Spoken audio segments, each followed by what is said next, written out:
And now I'd like to welcome our powerhouse panel of mayors and micro business owners to explore this further.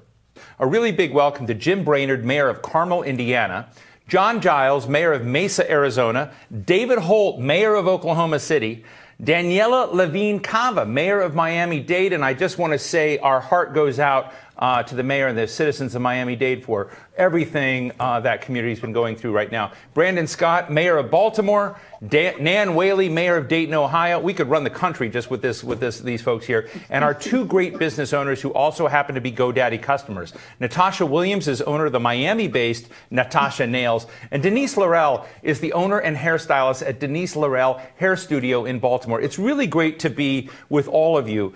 So let me tell you, this is like Hollywood Squares, and it's really fun to do this. I have an obsession with the innovation that is happening in America right now that a lot of folks are not seeing, because it is I don't know what they call it, a micro level, or it's on the side level, but you've got people going out with their ideas, taking risks, putting together, getting online, and doing this. And I just want to start with our friend in Miami-Dade, Daniella Levine Cava. Mayor Levine Cava, tell us how these businesses pop up on your radar screen as you begin looking at the importance of ventures in the Miami-Dade scene. How do you see them, and what are you doing to either support them or help attract them? We are a small business economy in Miami-Dade County. It's clearly the backbone. And of course, COVID has just put a sucker punch into all of it. And we have worked really hard over the past year and a half to bolster them. And in my administration, which is now 8 months old, we've created a small business support called Strive 305 with virtual and physical space as well for micro businesses. And we even created a revolving loan fund using federal CARES dollars. We have small mom and pop grants, they're called, that go out to our small businesses. But the technical assistance and shared space is very, very critical. So that was part of my plan coming in as mayor.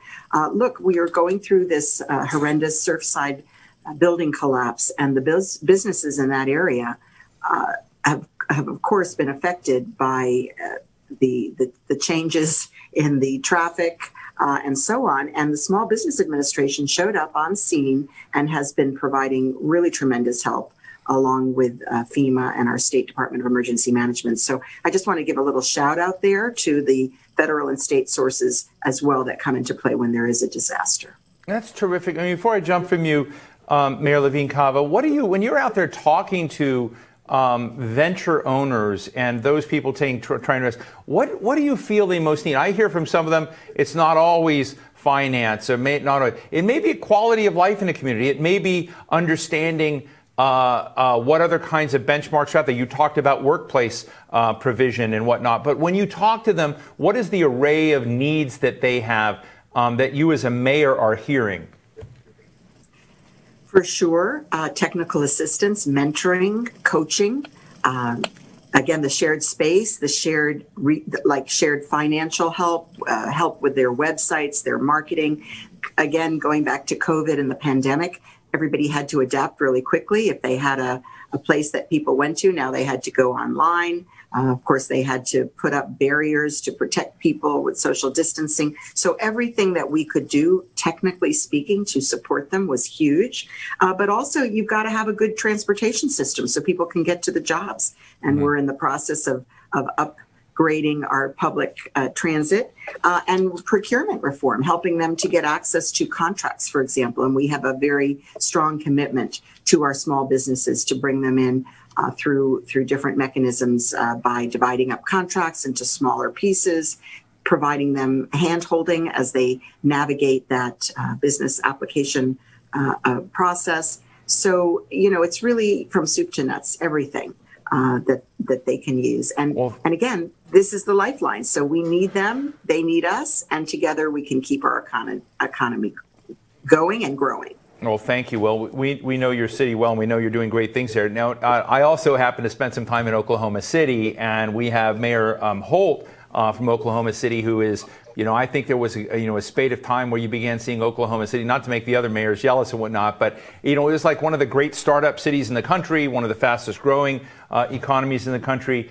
But I have to say, Mayor Holt, that I'm sitting here in Washington, D.C., and again, coming back to this question of awareness of ventures and how it kind of changes the equation with resilience and nimbleness in a community and gives options. That's, I think, the real story that I've seen in the Venture Forward study, is that those communities that have really embedded ventures growing and whatnot are able to weather storms much more than those that are not. But they also change the character. And I know you've been working on, and I think it's called One Oklahoma City or One OKC, and removing barriers to the divisions in a city. But tell us a little bit about how micro businesses are on your radar screen.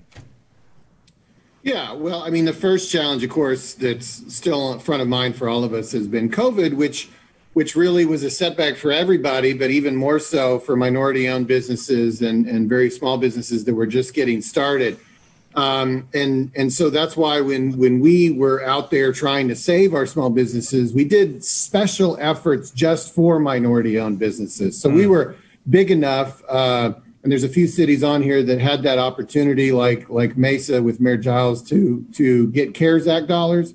And so because we were big enough to get CARES Act dollars, we had some neat flexibility about a year ago. And here in Oklahoma City, we created a small business continuity program that gave grants to all small businesses. But we also focused in on minority-owned businesses to get them through the pandemic with a special program, a set aside just for minority-owned small businesses. And, we got with our chamber, we got with the Black chamber, we got with the Hispanic chamber, we got with all the different arms of the city that we possibly could to reach out in the community and make sure that these businesses were aware of these resources, were going to take advantage of them, and ultimately could survive, so that we can build the economy, the equitable economy that we want to build, that every mayor on this Zoom wants to build in their city. And we're a city that's got plenty of diversity, but we don't have diversity in our economy from a human sense. We're hopefully always building diversification in our economy, something very important to a historically oil and gas city like ours. But we want to make sure that we have a new generation of African-American business owners, of Latino business owners. And we're a city that's 60% non-white under the age of 18. So we can't continue to have an economy that's totally driven by white people. And look, I speak as one, although I'm also registered Native American, but I'm mostly a white guy, and we've had a good run in Oklahoma City, but we've got to make sure that we have economic opportunities for everybody. So that small business program through the CARES Act dollars is one example. We've got lots of work going on at the chamber. I host a roundtable with CEOs talking about diversity and inclusion every month. We've got new developments where we're pumping public dollars into in Northeast Oklahoma City, which is our historically African-American part of the city. So this is definitely top of mind for Oklahoma City here in 2021, and I'm very proud to be a part of those efforts. Well, that's an incredible story. I'm going to jump in and bring one of our business owners in a minute, but I want to first jump to Mayor of Baltimore.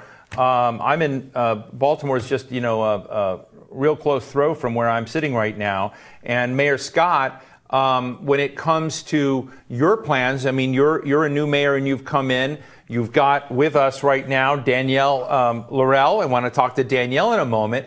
But when it comes to, I have to tell you, Baltimore has so many strengths, but it also has some very bleak realities where you can go to different parts of greater Baltimore and have a 20-year difference in life expectancy. You can have, the realities of what needs to be both done and undone in Baltimore. So I don't want to, make you responsible for all of that today, but I'd love to hear when you're kind of interacting with the private sector and small business and these new ventures that are coming on, where do they fit? And do you find more opportunities there than many of our viewers might understand?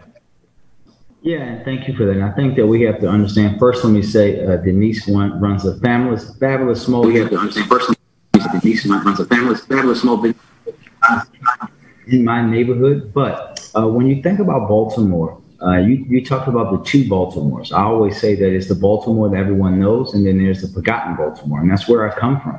Baltimore, of course, is the birthplace of what we know as redlining legislation. And our administration, what I am doing is working to undo that. That's why we're going to invest in a lens of equity in every single thing, in every way that we operate as a city. It's going to take a long time to break down those decades of disinvestments in certain communities, mostly Black but brown communities and poor communities in Baltimore. And when you think about the businesses in Baltimore, we have 12,500 businesses, yet the vast majority of them, 93% are small firms with less than 50 employees, and even 52% of them have fewer than 5 employees. And that doesn't, of course, count the sole proprietor business with no employees. And we have to help them grow and help our minority-owned businesses grow in the city, which right now is only capturing 12% of the revenue.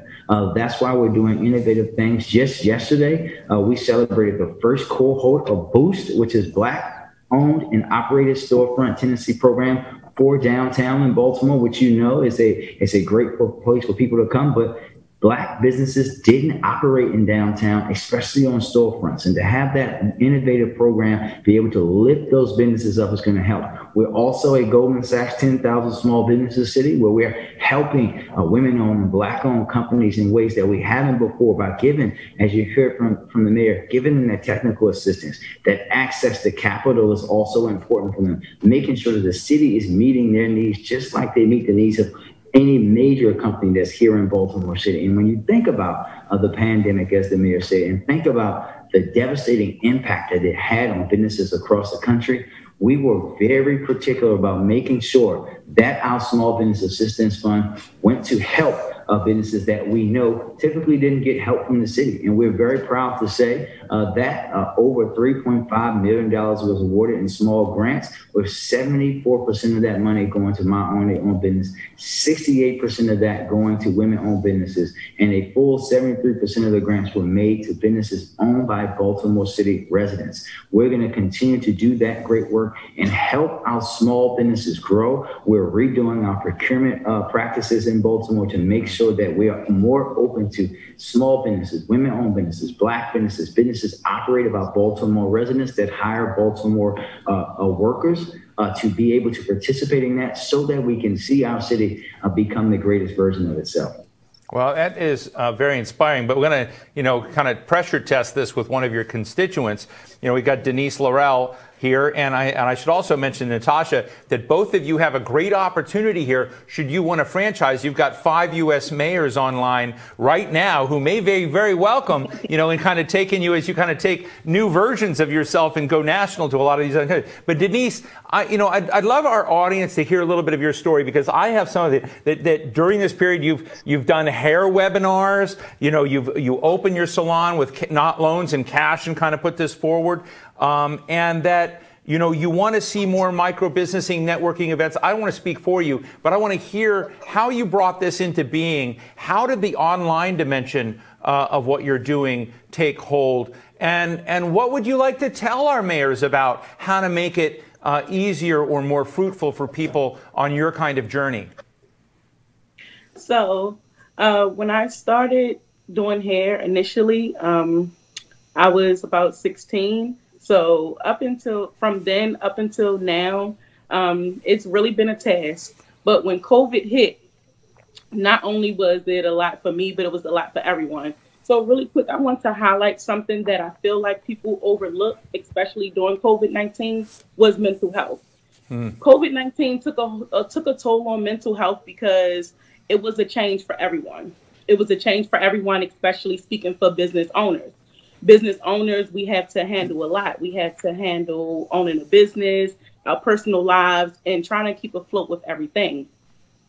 So for me, just handling business and everything, it was just really a hard task. I want to ask you how, what would you like to tell our mayors in terms of your journey and coming on? So you outlined, mental health needs and support is, part of the story that you have. But I think one of the things we're getting at is to understand, as somebody who's kind of creating these ventures, what your story is actually, I'll tell our audience, it's happening all over in almost every pocket of the country, rural, urban. We have a mix of mayors here today. But I'm interested in the world from your view and what we need to know about what would have made it easier Or maybe you needed the obstacles. I don't know. I don't want to put words in your mouth, but I kind of want to hear so that our mayors and that the folks watching today who are trying to understand what is this new kind of business creature out there that I got to tell you in Washington we don't know how to deal with yet, but it's very important. Well, I'd love to understand from you, and then we'll get to Natasha in a moment,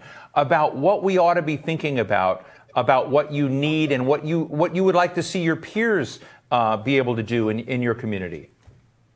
I definitely needed the obstacles. I also feel like going from being physical, especially like being a hairstylist behind the chair, going to online, it was really great because it gave me the opportunity to experience something new.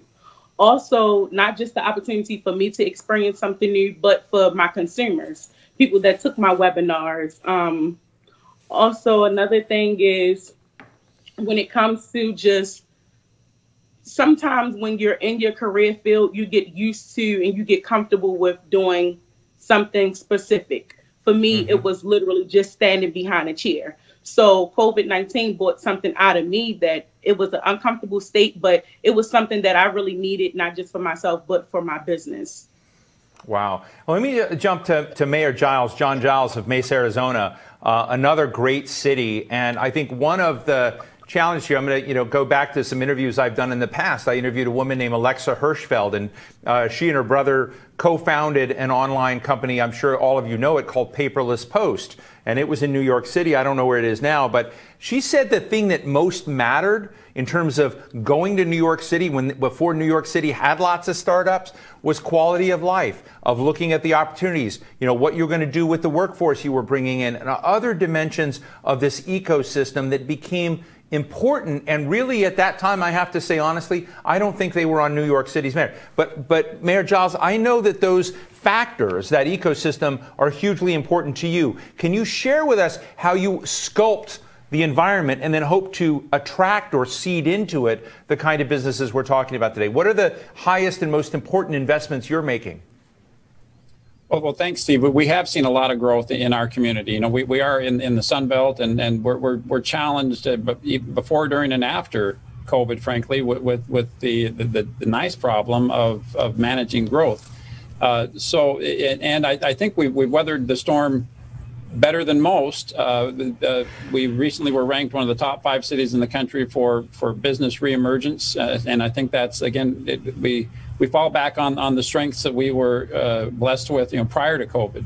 But in my mind, what COVID did was really just amplified what our strengths and our weaknesses are, both as a local government and as a business community. As a local government, we had to very quickly pivot from being librarians and Parks and Rec employees, to being folks that were managing help centers and filling people's cars with food boxes. And the same was true in the business community. Those businesses that could quickly pivot and become technically savvy, or figure out how to modify their businesses in ways that aligned with the realities of the pandemic, they were very, very successful. During the pandemic, we opened 6 new restaurants and 6 new retail stores in our downtown area, which shocked us, frankly. So I think you do have to double down, on your strengths, and you need to quickly address your weaknesses. Our weaknesses are the same as I've heard the other mayors discuss already today. Mayor Levine, Cava, talking about the importance of technical assistance. We discovered that our business community, that the digital divide not only was a reality in our low-income neighborhoods, it was a reality in our business community. A lot of our small businesses really needed some very basic technical assistance to be literate and to communicate with their customers. But I think we've done a reasonably good job at that. Well, thank you for that. I want to bring in, because I know she has to leave, but Mayor Levine, Cava, just for a quick comment on that. And again, looking at these, when I think about infrastructure in this topic, I think about workforce training, I think about perhaps incubators, I think about networking events and, building contacts and relationships for a lot of folks that are just getting started with an idea, getting online and trying to sell it. And just, I'd love, before you go, and I want to thank you for your time, because I know how much stress there is in your community right now. But as we are thinking about if another city out there wanted to replicate some of the ways in which you're looking at micro businesses and giving them support, what would be some of those elements that you think could be copied if folks were watching this show today? Well, thank you. And it's great to hear from other mayors. And I've had a chance to be with Mayors Whaley and Scott on previous Zoom calls. So we're getting to be part of a friends network here. And Natasha Williams, let's talk, because you're in my town and I need your help. We're going to Natasha next. Yeah, I'll have to stay tuned because I'm sure she has a great business, and I've been on site at Surfside for 3 weeks, and I'm in need of her services. So let me just say, it's the technical assistance, as we just heard, that is so critical, and we're doing it virtually. We're all getting pretty good at this virtual thing as well as in person. So it's going to be a portal with a curriculum, and so there'll be learning opportunities, and there'll also be matching. They'll be pairing experts with micro businesses around their specific needs, and then physical co-working and maker spaces countywide that we will be supporting.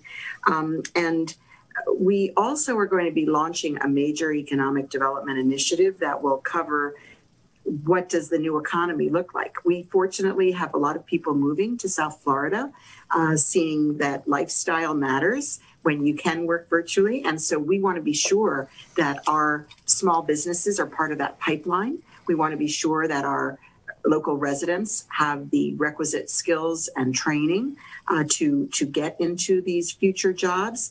And we want to be sure that we have a green tech economy, not just a tech economy. So we're exploring all kinds of resilience and equitable ways that we make sure that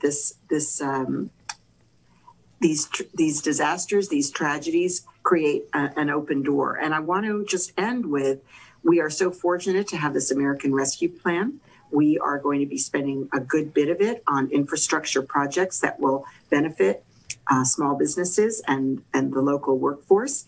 And hopefully we're going to get the American Jobs Plan too, and continue to build out our infrastructure. So I think that this moment in time, they always go together, tragedy and opportunity. And we're going to make sure that we do it in a way that will lift all boats and be a rebuilding more equitably and more resilient. Well, thank you, and thank you for all you're doing. We're going to jump to Mayor Brainard in a moment, but before that, I want to bring Natasha up, because Natasha is one of your constituents, and Natasha, you've got a very unique business and a unique story. I'd kind of like to know what the origin story is, but also how the online dimension of it works. Like, how is that synergistically? And as you look, I mean, people tell me you're super successful. What can people learn from your example so they can go off and copy it?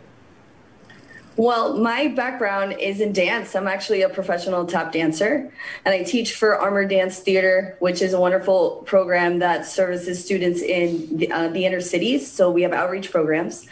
And when COVID hit, all of a sudden I was teaching from home, and there was no more hours spent commuting, and I just had a lot more time. There were no more performances, no performances for my students. So I always loved doing nails, and I actually developed an allergy to acrylic nails and gel nails. I developed contact dermatitis, which I had no idea what that was till I began doing research and found out that a lot of these products, have toxic chemicals that don't affect everyone, but they affect some of us. So I quickly decided to start making my own, which turned into the thought of, let's sell them. I went to GoDaddy. I found natashanails.com open, which I thought that was a sign, because how is that name and website available? So I booked that right away, and I locked that website down. And I found that GoDaddy was really easy and user-friendly at creating the online business. And so it's not a traditional salon where you're going to get your nails done. This is something that you get in the mail, and you do it at home. So I found it was really convenient for a lot of people, especially during COVID, or if you wanted to save money. So it was just something that I needed, and I thought other people would need as well. Well, thank you. I mean, it is interesting, and I want to bring in our two other mayors real quick, and then we'll just kind of go all around. But Mayor Brainard from Carmel, Indiana, Mayor Whaley from Dayton, Ohio. as we kind of talk about how a city, I don't know how to put this, I'm just going to, put it out there. But as we talk about building resilience and economic resilience after a very, very stressful 18 months, I have to tell you, in Washington, we were doing this, and I've talked to senators and congressmen. I've been trying to get the reality of what's going on in the micro business sector on their radar screen. I know it is on yours.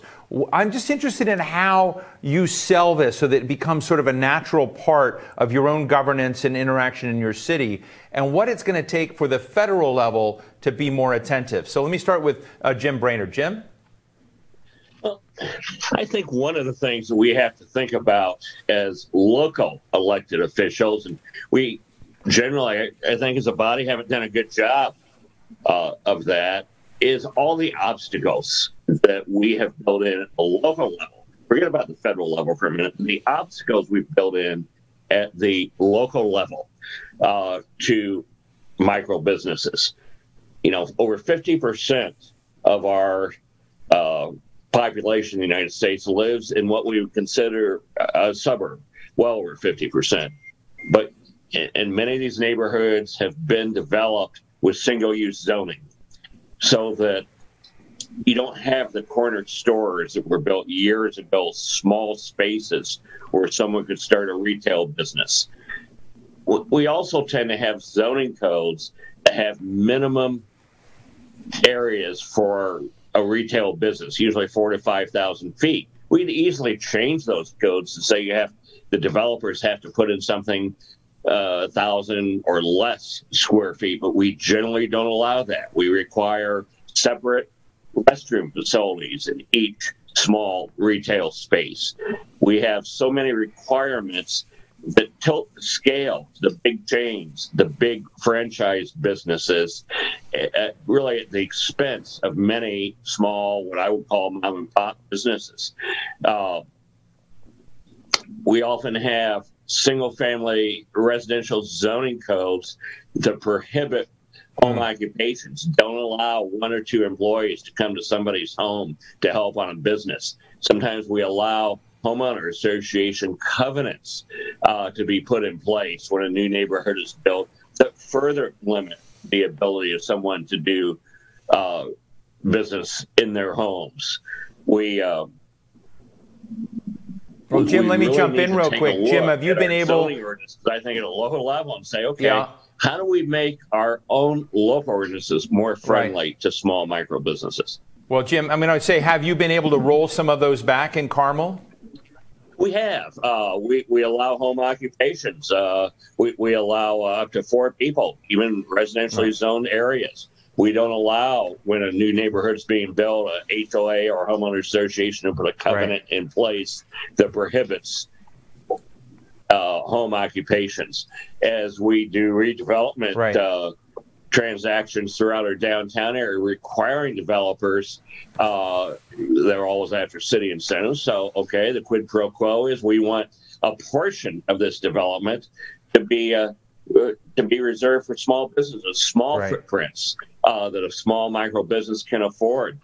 So we've tried to do these things. We try to create opportunities for neighborhood stores and not do single-use zoning everywhere in the city. So all these things make a big difference. Rents are probably the most, I don't know, Natasha, what percent of your revenue do you pay in rents? I bet it's a big percentage. If you're doing nails in a typical retail establishment, how do we lower that cost and allow small businesses to operate in smaller spaces legally? We've done a lousy job of that in the United States. Well, that's fascinating. I want to jump to Nan Whaley, because Nan Whaley is also, as I understand it, president of the U.S. Conference of Mayors, one of my favorite organizations. So I love talking to mayors. So there's just much more of a dexterous, high traction feel with what's going on in communities. And, where I think, Jim, you were talking about some of the regulatory environments there. We have David Holt from Oklahoma City. We have Nan Whaley and others that have programs that actually help provide grants and incentives and whatnot in the micro enterprise area. So, Nan, I wonder if you could share with us how you approach micro businesses and think about their importance, but what they deliver and how, from a policy perspective, what we can do, because I'm convinced that having lots of them creates greater economic resilience. We've seen a lot of hardship in the country, and I feel very thankful in some parts of the country that we have had these micro ventures. But you've been out proactively trying to do it. David Holt has been proactively out providing funding and support for these ventures at lower than 10 people in the company. But tell us your story in Dayton. Well, I want to thank you for having this conversation between mayors and micro businesses. And for cities like Dayton and cities across the country, that's where we really see this potential for our future growth, for our economy.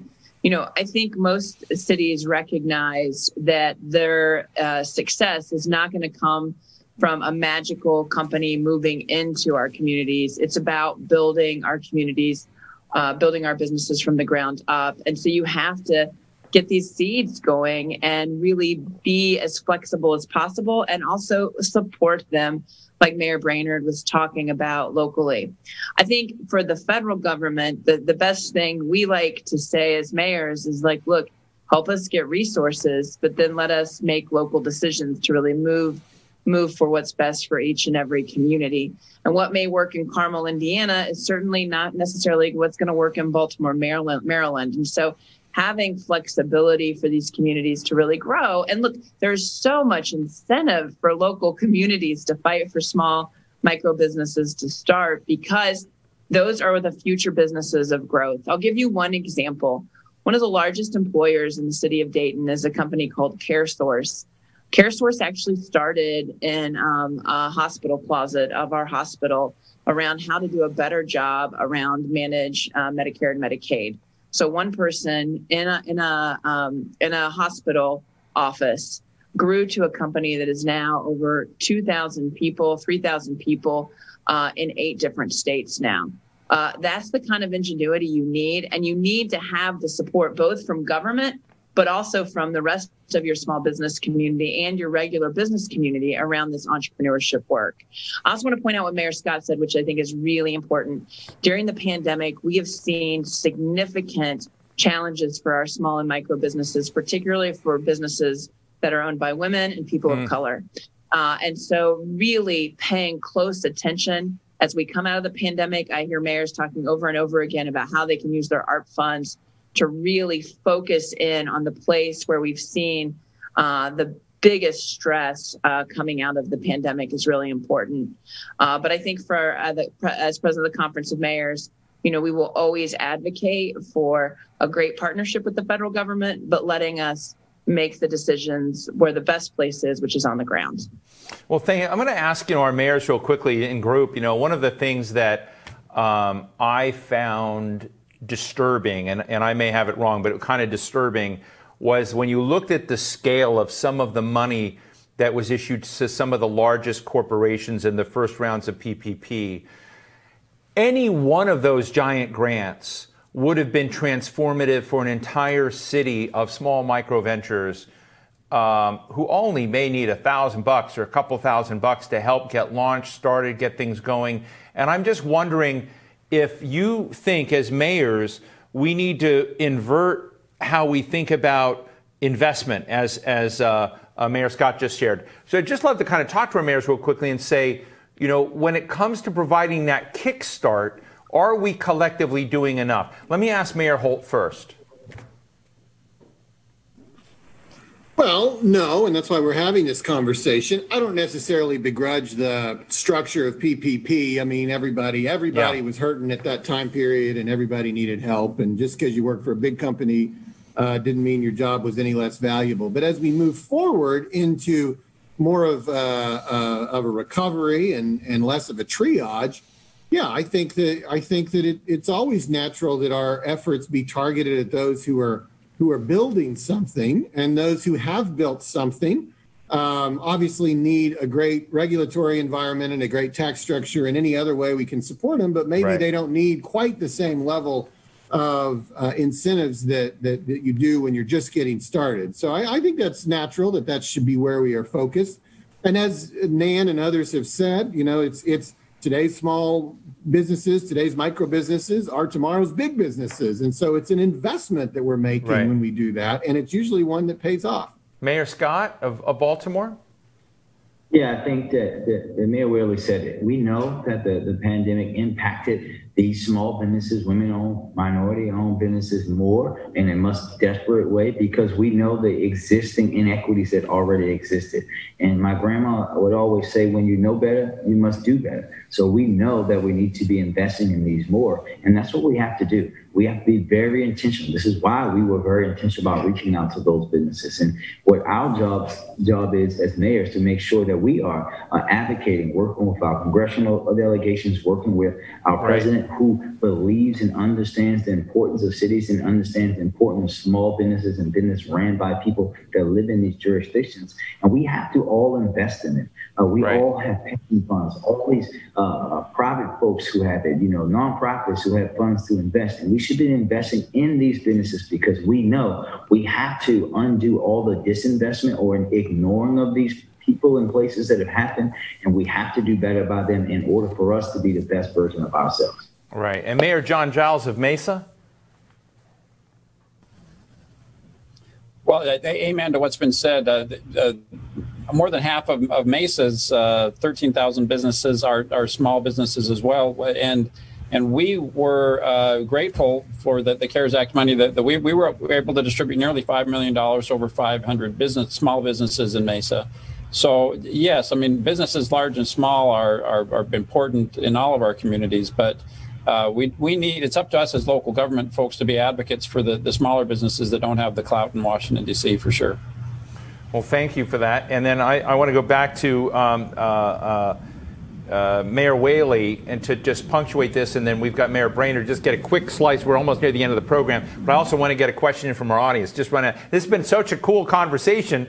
Not enough time. A lot of people, Hollywood Squares. But Mayor Whaley?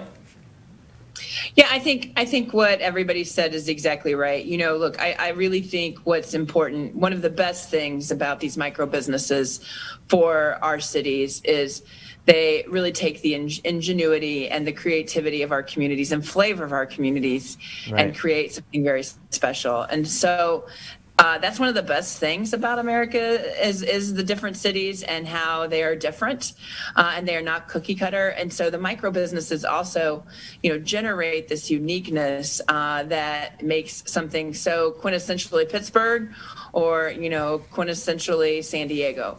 And I think that small business and that work that local communities do and local leaders do with their small business makes America so very special. Jim Brainard from Carmel, I'm going to give you a quick moment on this too. I'll be brief, but I think it's important to recognize that the vast majority of the U.S. workforce works for what we would call micro or small business. And it really is the engine of our economy in many ways. And all the other mayors were right. David Holt was right when he said that, and Mayor Giles was right when he said that everybody was hurting in the middle of the pandemic. We needed to give everybody a hand up. But as we move forward away from triage into rebuilding our economy, those big companies are going to be just fine.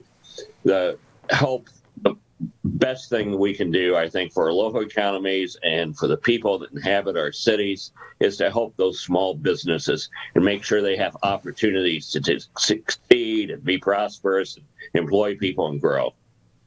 One of the interesting things, I've got some data on the number of micro businesses versus, that as registered as small businesses according to the U.S., there are about 3 times as many digital micro businesses as registered small businesses. We've got 45 million of these businesses across metros in the United States, over 800,000 across various counties and stuff. When you kind of look at them out there, but I want to go to Natasha and to Denise real quickly as we kind of close out, and I'm going to get one quick question in and just ask, in your own experience, if you were going to go out and replicate yourselves or look for things in an environment that you think would help create more versions of small businesses like yourself, what would be most helpful? Natasha?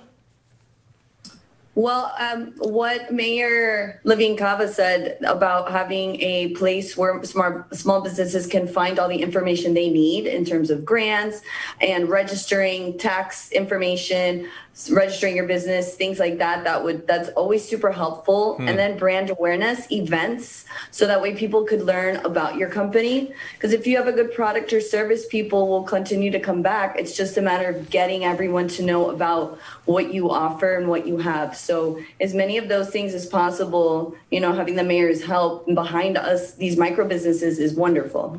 Well, great. And Denise, Larell, your thoughts on how to, I don't want to have direct competition right next to you, but in terms of, you know, other companies that are micro ventures in yours, you know, what would be the secret sauce for other people out there that would help, you know, percolate this more quickly and more rapidly, do you think, from your own experience? So just to piggyback off of Natasha, I feel it's the same way. Definitely networking events. There's so many stylists in the Baltimore area, the DMV area, that I don't know and don't know me, which I feel as though would be best. Can you hear me? Yes. Oh, okay. I'm sorry. Which I feel it would be best for us all to come together, find resources, help each other, share information, and things of that nature. But I believe that that's super important, because during the pandemic, it was a lot of information that, it was a lot of resources that we didn't know about, a lot of information that we didn't know about. So that would be great. Well, listen, I've been hogging the whole conversation myself, but I'm going to take one question from our audience who's watching. Frank Knapp. Frank? I'm Frank Knapp, President and CEO of the South Carolina Small Business Chamber of Commerce. What role can cities play in small business startup loans that lenders view as too small and too risky, even if they are guaranteed by the SBA or a city? So that's fairly specific. Let me just go to our mayors real quick, as fast as we can. But Mayor Holt, your thoughts on that? Sorry, I had to unmute. I'm sorry. Can you repeat the question? Well, the question is basically, what role can cities play in small business startup loans that lenders view as too small or too risky, even if they're guaranteed by the SBA or even by the city? So I think it's a technical question around what can we do on the finance front to get more resources for startups of this sort. Well, you know, obviously, cities' first priority is always going to be these core services that our residents rely upon, like police and fire and streets and trash and parks. And so when you pit those services against financial support for small businesses, you know, you kind of know usually who's going to win that battle. But I would encourage mayors to, if they're not already, to think about creating new pots of money. And we've done that in Oklahoma City. We twice have gone to our voters for an economic development incentive, because we kind of have to have everything approved by the voters here in Oklahoma. And in 2007 and 2017, our voters have approved that. And so when opportunities come along that are more of an economic nature and less about core city services, we can go with a clear conscience to those buckets and draw upon them. And so I think you really have to carve out something that is specifically for small business support or business support in general. And then you've got your mechanism in place. Thank you very much. Let me just go real quick to our other mayors. Mayor Scott, quick thoughts on this? Yeah, I think the mayor hit the nail on the head. The cities have to be innovative and invest in those businesses. I think we've created special funds here. We're going to look at doing more important partnerships and also applying pressure to our financial institutions here and figuring out ways that we can invest directly to come around to a point where we're investing in these businesses and increasing the likability that other folks will do the same. Jim Brainard of Carmel, and I need to tell our audience, Carmel, I mean, you tell me if I'm wrong, Jim, but you've got to have one of the fastest growing cities in the country. What I'm reading here says you've grown from a population of 25,000 to over 100,000. So small city, but it's growing like insanely. You're going to need a state soon, your own state. It has grown quickly. It's been a lot of fun to watch it happen as well. But, you know, I think this is an opportunity for mayors to get together and talk to our federal representatives about making the SBA a little bit more friendly towards these small businesses, as opposed to each of us trying to come up with our own program. I think there's a lot of things the Small Business Administration could do and here's where I suppose where we define small businesses differently than micro businesses. Mm-hmm. What's the SBA doing for micro businesses? Not a lot. So we could help them understand what these micro businesses in our cities need, and then work together the SBA as partners to create some good national policy. Thank you. John Giles from Mesa. Well, I just think on a philosophical level, we need to remind ourselves we all spend a tremendous amount of time and energy on economic development in our communities. And as important as attracting new businesses, even more important is retaining and strengthening our existing businesses. So we do try to work very closely with lenders in our community, but also as a community, we build infrastructure targeted specifically at supporting small businesses. We have incubators, we have entrepreneurial studios incorporated into our universities, again, to provide technical and financial and physical infrastructure assistance to small businesses, which, as we've all will agree, is the backbone of our economy. And let me just jump to Nan Whaley, and finally, Nan, I'm going to give you the final word on this, but as you answer, I also would love to just know, in your world of the Conference of U.S. Conference of Mayors, again, an outstanding organization with really has an incredible power and network, and you see the innovation going on in the cities. Is this question of how to incentivize, create an environment that becomes very positive for the further development and expansions of micro businesses and micro ventures? Is that something that you're going to create a programmatic element in the U.S. Conference of Mayors? Well, it's something that the conference talks about quite a bit. And actually, we have a group that is chaired by Mayor Ginther of Columbus called Mayor Metro Economies. And that work is really about what can we do to continue to grow the economies of our communities. And this micro business work is a key part of it. I think Mayor Brainard's right. The SBA needs to pay attention a little more to smaller businesses. The federal government definition of a small business is less than 500. And, in Dayton, a business that has 500 people working for it is a pretty big business. And so really thinking of these businesses that are 50 and less are really the bread and butter of our communities. But I think cities can do a lot too. The question that the South Carolina Chamber of Commerce member mentioned, Small Business Chamber of Commerce, mentioned, is true. This is where we can really have the flexibility of local government to really invest in these micro loans that can make a difference, especially if they're backed. So we see this not only in our partnerships with our CDFIs, but we could do that even more directly. And we hope with the American Rescue Plan's final rules, we'll be able to do more revolving loan funds that are in for these micro businesses. I know mayors across the country are clamoring to make that happen. Well, listen, I got to know Aman Bhutani. He happens to be this is a separate, I'm not very nice to him because he did, but I became fascinated by the studies that GoDaddy had done in partnership with the University of Iowa, Arizona State University, and UCLA's Anderson School on what was going on in this ecosystem of innovation and business around the country that was just simply not on the radar screen of Washington. And it's one of the reasons I feel very strongly about raising this. And I love the fact that we have with us today Natasha Williams of Natasha Nails. Go there. Denise Larell of Denise Larell Hair Studio. And what an outstanding array of mayors. Nan Whaley, mayor of Dayton, Brandon Scott, mayor of Baltimore. Got to get up there and meet you up there.